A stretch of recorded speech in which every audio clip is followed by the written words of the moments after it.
Dans les pages de France Dimanche, paru ce vendredi 28 avril, nos confrères sont revenus sur une affaire aujourd'hui connue par tous les Français, l'affaire du petit Grégory. Ce jeune garçon de 4 ans qui, le 16 octobre 1984, en fin d'après-midi, a été retrouvé mort et ligoté sur les bords de la Vologne.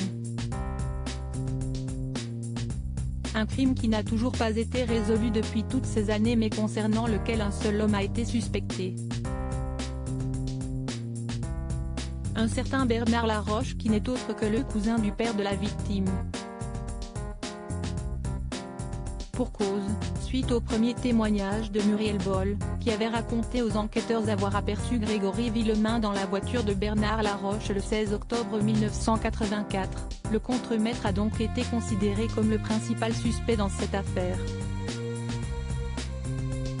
À sa sortie de prison, le 29 mars 1985, Jean-Marie Villemain, convaincu par sa culpabilité, l'a tué de sang-froid. Et à la suite de sa mort, la justice avait donc déclaré un non-lieu. Mais voilà, d'après des sources proches du dossier, l'hypothèse qu'il ait effectivement tué le jeune garçon reste plausible.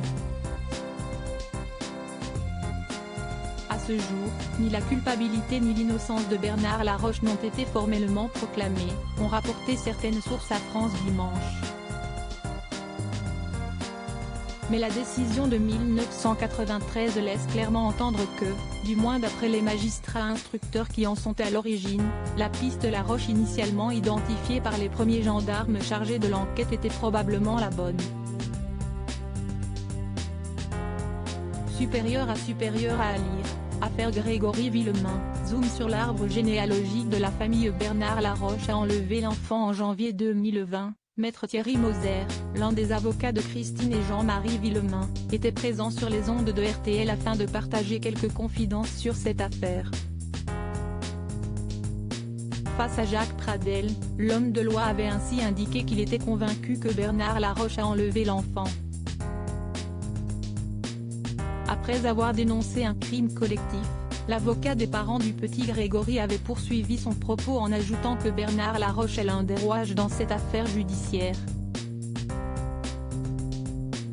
Nous pensons que Bernard Laroche est celui qui enlève l'enfant et qui ensuite remet l'enfant à d'autres personnages.